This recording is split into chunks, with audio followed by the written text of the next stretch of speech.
Halo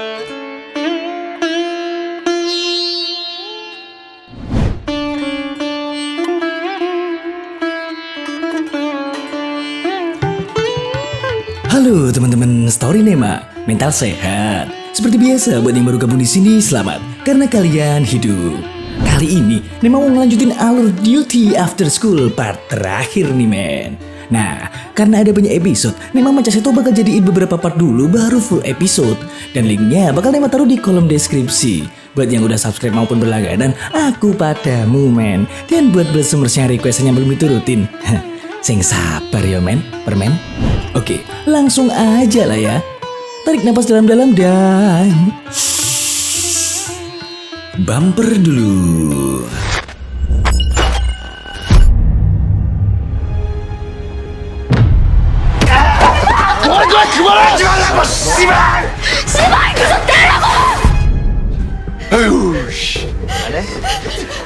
얘들아, 그러면 나는 이 아저씨를 못 말려. Lanjutin part kemarin. Ngelihat itu, para murid pun menurunkan senjatanya dan meminta waktu 10 menit untuk memikirkan solusinya. Tapi pas mereka lagi diskusi, tiba-tiba alat pendeteksi monster menunjukkan kalau ada 4 bola yang lagi nuju ke arah mereka men. Nah, karena nggak ada jalan lain, mereka pun langsung membuka pintu lapas dan mengeluarkan Deaesol dari kerumunan para napi. 괜찮아. 가자. 이제 간다. 응? 얘들아. Di rumah sakit, Sun Yi sama Dek Nara panik setelah ngedenger suara tembakan. Lalu pas mereka lagi nyari sumber suara itu, tiba-tiba Sojul terlempar dari atas gedung dan seketika kehilangan nyawa men. Di waktu yang sama, di lapas, para napi malah mengkhianati tim satu. Meski udah dibukain pintu, tapi mereka tetap gak mau nyerahin Deaesol. Oke, kita bakal diceritain bentar kejadian sebelum Sojul melaksanakan misi. Saat itu, Sojul kelihatan kayak nyimpen sebuah rahasia dan kayak nyesel dengan apa yang dilakukannya gitu, men. Tapi di sini belum diceritain apa yang telah dia lakukan sampai ngebikin dia dilema kayak gitu.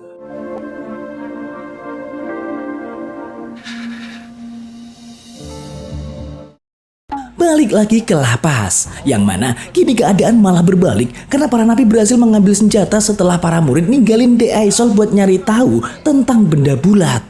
Dan sialnya, makhluk asing itu udah masuk ke dalam lapas terus ngabisin salah satu napi men.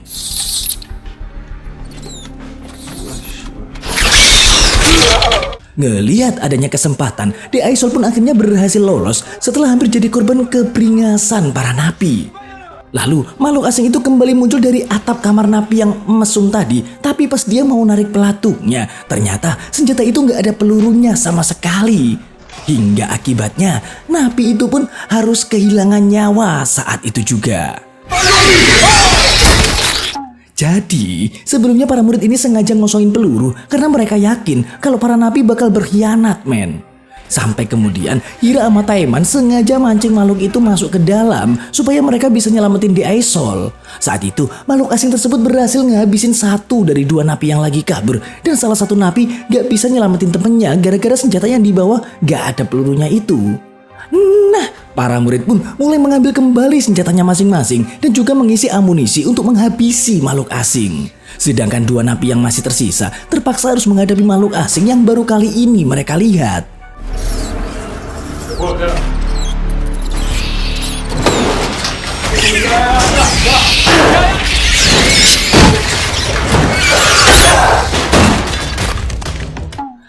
Akhirnya, Deaesol kembali bertemu dengan teman-temannya meski keadaan di sana belum aman gara-gara makhluk asing datang untuk menghabisi mereka. Ngeliat itu, Yongsin nyuruh Deborah sama Deaesol lari duluan, tapi mereka malah ketemu sama salah satu napi yang juga mau kabur, men. Saat itu, si napi langsung nyalahin dan ngajar Deborah atas kekacauan yang terjadi saat ini. Deaesol yang ngerasa kalau semua ini adalah kesalahannya, dia pun gak tinggal diam dan langsung melempar pasir ke arah mata si napi. Gak lama, napi lain pun datang, tapi bukan untuk menghabisi Deaesol sama Deborah, melainkan menghabisi teman napinya karena gak suka aja sama kelakuannya.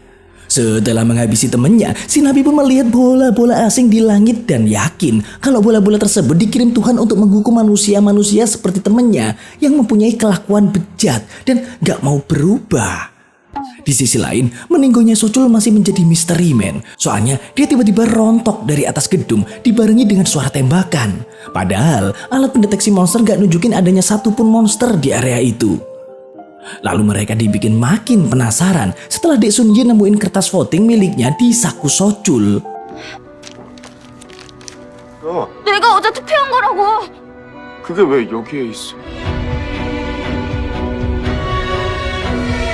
Sementara di base camp, para murid dari sekolah sains juga berpamitan ke Daejeong karena mereka harus kembali dan lebih memilih untuk pulang ke Seoul daripada harus meninggoy dengan sia-sia.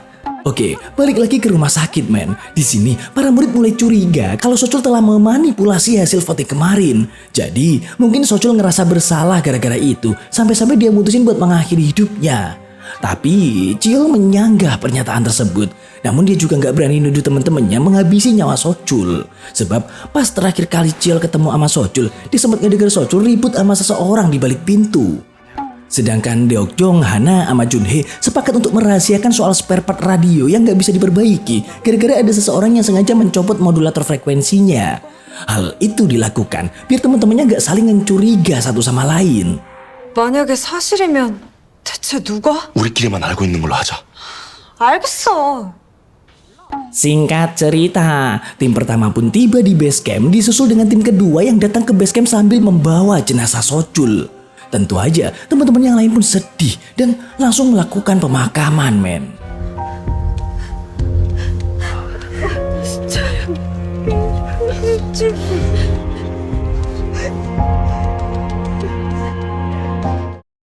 Setelah semuanya selesai, konflik internal di antara para murid mulai terjadi. Konflik itu terjadi gara-gara Chiol memberikan kertas voting ke Daejeong terus nyuruh Daejeong ngejelasin semuanya. Chiol juga ngungkapin kecurigaannya tentang meninggonya Sochul dengan bertanya ke teman-temannya siapa orang yang terakhir yang bicara dan bertengkar dengan Sochul. Ngedenger itu, tentu aja para murid jadi saling mencurigai satu sama lain yang membuat keadaan pun jadi tak terkendali, men. 수철이를 죽였다는 거잖아. 아무 말이나 막 뱉지 말고. Oke, pada akhirnya si Ilha ngaku kalau yang punya ide memanipulasi hasil voting adalah dia dan Sochul. Alasannya dia nggak mau pulang sebelum memusnahkan semua makhluk asing itu. Dan ternyata gak cuma Ilha sama Sochul, men. Daejeong sama Jangsu juga ngaku kalau mereka juga terlibat dalam kecurangan voting tersebut. Mengetahui itu semua, Daejeong pun kesel dan langsung ngasih tahu teman-temannya kabar tentang ujian kelulusan yang gagal dilaksanain tahun ini. Dan tentu aja semuanya jadi kecewa, khususnya Yongsu. Soalnya dia rela jadi tentara demi mendapat tambahan nilai ujian kelulusan, men. Nah, biar suasana agak tenang, Junhee ngejelasin kalau mereka tahu kabar tersebut dari anak-anak sekolah sains yang tadi sempat singgah di base camp mereka.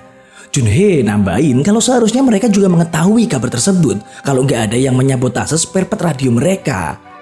Nah, ngedenger itu, sekali lagi Ilha pun ngaku kalau sebenarnya dia sama Sochul mengetahui kabar tentang pembatalan ujian kelulusan dari radio.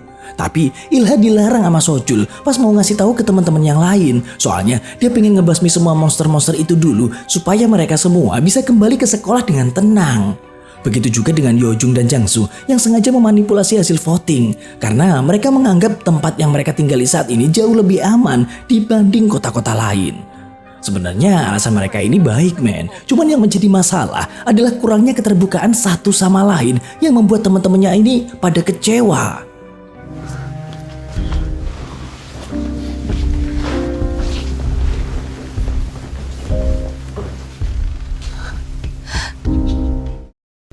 Besoknya, para murid memutuskan untuk kembali ke Seoul untuk mencari orang tua masing-masing. Padahal mereka tahu kalau monster-monster di sana lebih banyak daripada di tempat peristirahatan yang mereka tinggali kemarin. Dan singkat cerita, mereka telah melakukan perjalanan selama 2 hari nih, men. Ternyata jarak yang harus mereka tempuh untuk menuju Seoul masih kurang 100 km lagi. Di sana, Daejeong, Junhee, sama Hana ngelihat murid-murid dari sekolah sains tapi udah dalam keadaan tak bernyawa. Ngelihat itu, Yongsu sempet-sempetnya loh nyuruh teman-temannya untuk balik ke base camp supaya bisa nyelesain misi. Dengan begitu, mereka bisa dapat poin tambahan untuk ujian kelulusan. Dia masih yakin aja kalau ujian kelulusan bakal tetap dilaksanain tahun ini. Tapi teman-temannya kayak udah gak peduli lagi tuh sama poin kelulusan. Soalnya mereka lebih fokus mikirin cara nyelamatin hidup mereka sendiri sampai ketemu orang tua masing-masing. 야, 야, 너네들 이래처럼 죽을 거야! 야, 정신 차려, 얘들아, 제발! 나 진짜 이렇게 죽이라고. Malamnya, sampailah mereka di sebuah taman hiburan dan memutuskan untuk beristirahat sejenak di sana. Mereka juga menemukan makanan-makanan sisa yang untungnya masih belum kadaluarsa, men. Nah, pas makan, Deokjong berpikir kalau nasib mereka mungkin aja bakal sama kayak nasib murid SMA Sains kalau mereka masih aja marah-marahan dan gak bersatu kayak gini. Karena itu, akhirnya mereka pun mengajak Deokjong, Ilha, sama Jongsu buat gabung makan bareng-bareng sama mereka.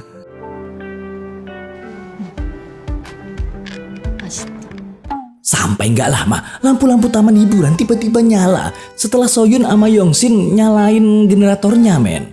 Ngelihat itu, akhirnya mereka pun main sejenak untuk melupakan apa yang telah terjadi.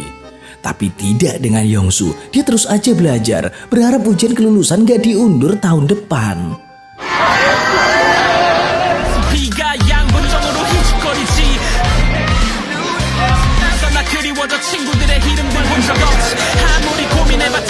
Abis seneng-seneng, Ilha akhirnya ngaku tuh ke Chiol kalau dialah orang yang bertengkar sama Sochul sebelum dia meninggoy. Sebenarnya dia pengen jujur ke teman-temannya, tapi Sochul terus ngelarang dia. Dan gara-gara itu, Ilha jadi ngerasa kalau dia jadi pembawa sial karena dia selalu menjadi penyebab meninggoynya teman-teman mereka. Sementara murid-murid lain masih belum puas bermain dan kali ini mereka masuk ke ruang photobox untuk mengekspresikan kebahagiaan mereka. Habis itu mereka berniat mengabadikan momen dengan cara foto bareng pakai kamera Chiol, men. Tapi pas Chiol ngelihat isi kameranya, dia malah nemuin video Sochul sebelum dia meninggoy. Dalam video itu, Sochul ngaku dan minta maaf ke teman-temannya tentang radio yang sengaja dia rusak. Seperti yang dijelasin Ilha sebelumnya, Sochul ngelakuin itu semua soalnya dia pengen ngebasmi monster-monster itu lebih dulu biar mereka bisa pulang dan bersekolah dengan aman. Sampai tiba-tiba monster-monster pun mendatangi Sochul yang membuat dia akhirnya harus terjatuh dan kehilangan nyawa.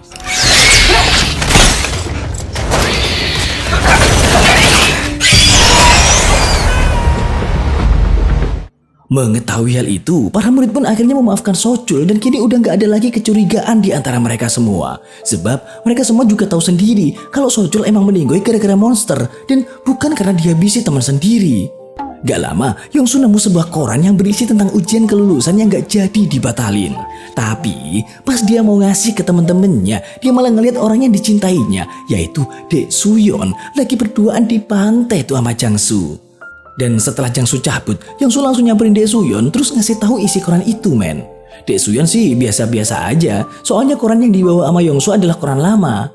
Mengetahui hal itu, Yongsu pun marah dan baper bukan main. Cuman gara-gara Dek Suyeon sering ngehindar dari dirinya. 아니야, 내가 아까 봤다고! 이거 나. 내가 도정수보다 더 좋은 대학 가면 너한테 더 잘해줄 수 있어! 이거 너라고 이 소연. Nah, melihat Dek Suyeon yang terjatuh pingsan gara-gara dirinya, Chiol pun ingin memanfaatkan momen tersebut untuk mencium Dek Suyeon, men. Untungnya, kejadian itu diketahui oleh Ilha dan Ilha langsung mengajarnya. 아까부터 다 봤어, 이 십새끼야. 지랄하지 마, 개새끼야. Yongsu pun mengambil senjata dan mengancam bakal ngehabisin Ilha kalau Ilha ngasih tahu kejadian ini ke teman-temannya yang lain. Saat itu Ilha ngeiyain aja, lalu dia kembali mengajar Yongsu. Dan begitu Ilha mau nyelamatin Dek Suyeon, tiba-tiba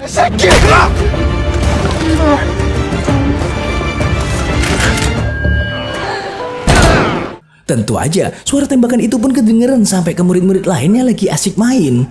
Dan pas mereka nyamperin Yongsu, dia ngaku kalau Ilha meninggoy gara-gara nyelamatin dia sama Dek Suyeon dari para monster. Kebetulan alat detektor monster tiba-tiba memberi sinyal yang tentu aja hal itu membuat kebohongan Yongsu jadi semakin meyakinkan, men. Tapi karena ada monster yang sedang menuju ke arah mereka, para murid pun segera pergi meninggalkan tempat itu. Padahal begitu berhasil menghabisi Ilha, Yongsu langsung membuang tubuh Ilha ke laut, men. Saat itu, Dek Suyeon juga nggak ingat apa-apa gara-gara kepalanya mengalami benturan keras. Maka dari itu, mereka pun memutuskan untuk beristirahat sejenak di sebuah sekolah. Sedangkan Yongsu malah terus-terusan halusinasi dengan sosok Ilha gara-gara dibully selama 2 tahun ini. Tapi Yongsu tiba-tiba khawatir pas ngeliat Dek Suyeon yang lagi ngobrol sama Jangsu buat nyeritain apa yang sebenarnya terjadi kepadanya.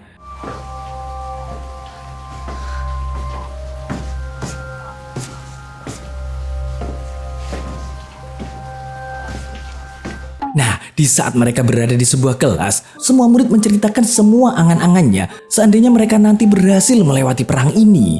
Yongsu yang ngeliat teman-temannya ngobrol dari luar, dia malah ngira kalau Dek Suyun nyeritain kejahatannya ke semuanya. Dan karena overthinking, Yongsu pun jadi stres men dan malah ngebantai teman-temannya itu.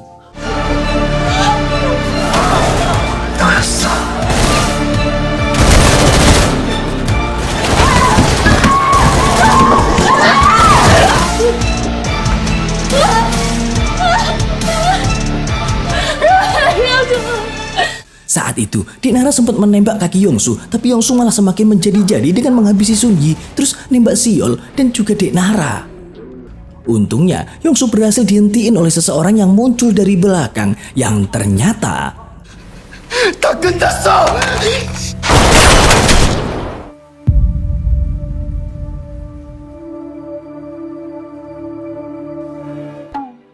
gara-gara kejadian itu, dari banyaknya murid kelas 12, kini yang tersisa hanya Dek Aesol, Dek Nara, Ciol, sama Dek Hana men. Sedangkan yang lain udah beda alam.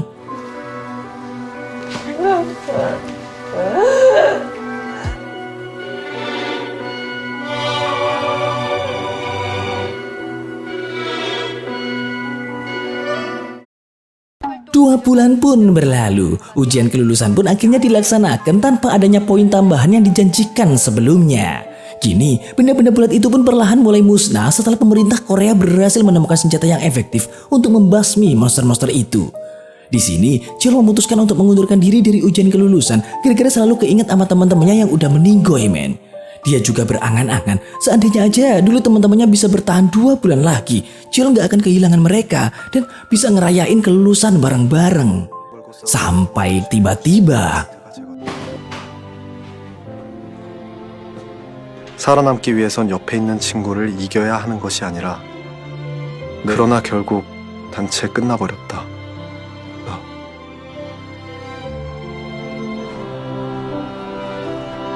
tamat.